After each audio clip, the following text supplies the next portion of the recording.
আসসালামু আলাইকুম everyone, welcome back to my channel. আমি সাবানা লাইফস্টাইল অ্যান্ড কিচেন থেকে সাবানা বলছি। আমি আল্লাহর রহমতে আপনাদের দোয়ায় অনেক ভালো আছি এবং আশা করি আপনারা অনেক ভালো আছেন। কাছে দূরে দেশ বিদেশে যেখান থেকে আমার এই ভিডিওটি দেখছেন, তার জন্যই একটি দোয়া করব, আল্লাহ যেন তাকে সবসময় ভালো রাখে। দেখুন, আজকে আমি যেভাবে হান্ডি মাটন রান্না করা হয় সেভাবে গরুর গোশত কুকারে করে রান্না করে দেখাবো, প্রেশার কুকারে করে। দেখুন, আমার ভিডিওটি দেখতে থাকুন, দেখতে পাবেন, অবশ্যই দেখতে পাবেন। দেখুন, প্রথমে আমি গোশতটাকে ভালো করে ধুয়ে চুবড়িতে করে জল বা পানি যাই বলেন ঝরাতে রেখে দিয়েছিলাম।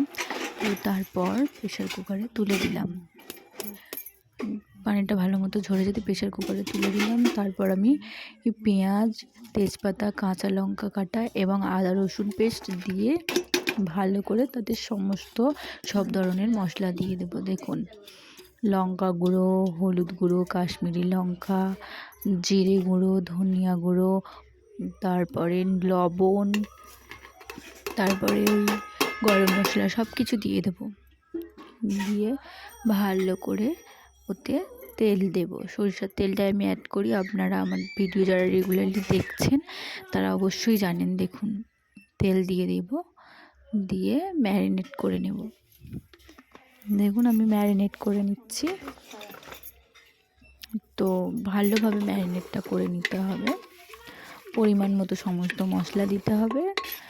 আমার গোশতটা অল্পই ছিল, যেহেতু আমরা অল্প লোকে খাবো সেই জন্য যার যেমন লোক, যার যেমন গোশত, সে সেই পরিমাণে মশলাটা দিয়ে নেবেন। দেখুন, ভালোভাবে দিয়ে নিচ্ছি। এরপরে আমার মনে হয়েছিল যে তেলটা একটু কম হয়েছে, সেই জন্য আমি আবারও তেলটা অ্যাড করে দেব, আরও একটু তেল অ্যাড করে দেবো। দেখুন, অ্যাড করে নিলাম। তারপর আবারও ভালো করে মাখিয়ে নেব, যাতে পুরো গোশতটায় সমস্ত মশলা ভালোভাবে মিশে যায়, মাখিয়ে যায়। দেখুন, তারপর হয়ে গেল। তো এবারে আমি ঢাকা দিয়ে দেবো, কুকারের ঢাকনাটা ঢাকা দিয়ে দেবো, দিয়ে আধা ঘন্টার মতো ম্যারিনেট করে রেস্টে রেখে দেবো। আমার সময় অল্প ছিল, তাই জন্য আধা ঘন্টা রেখেছিলাম। আপনারা চাইলে আরও বেশি রাখতে পারেন, যতক্ষণ রাখবে রান্নাটা আরও তত ভালো হবে। তারপরে আমি গ্যাসটা অন করে নিলাম, আবারও বসিয়ে অল্প পানি দেবো, যেহেতু কুকারে অল্পই পানি দিতে হবে গোশতটা সিদ্ধ হওয়ার মতো। তারপরে আমি আরেকবার কষিয়ে নেব এরপরে, সেই জন্য আমি পরিমাণ মতো বা অল্প মতো পানি দিলাম, দিয়ে আমি ঢাকা দিয়ে দেব। দেখুন, আমি ঢাকা দিয়ে দেব। কুকারের ঢাকনাটা, গ্যাসটা কিন্তু জ্বলছে। তারপর আমি সিটি দিয়ে নেব 4 থেকে 5টা, খুব জোর 6টা। তারপর আমি একবার খুলে দেখব, কুকারের হাওয়াটা বার করে দিয়ে, ভিতরের হাওয়াটা, চুলোটা বন্ধ করে দিয়ে বা গ্যাসটা বন্ধ করে দিয়ে, তারপরে ভালো করে দেখে আবারও আমি গ্যাসটা জ্বালিয়ে দিয়েছি। তারপরে আবারও পানিটা দেখুন শুকিয়ে আসতে আমি কষিয়ে নিচ্ছি, ভালো করে নেড়ে চেড়ে নিচ্ছি।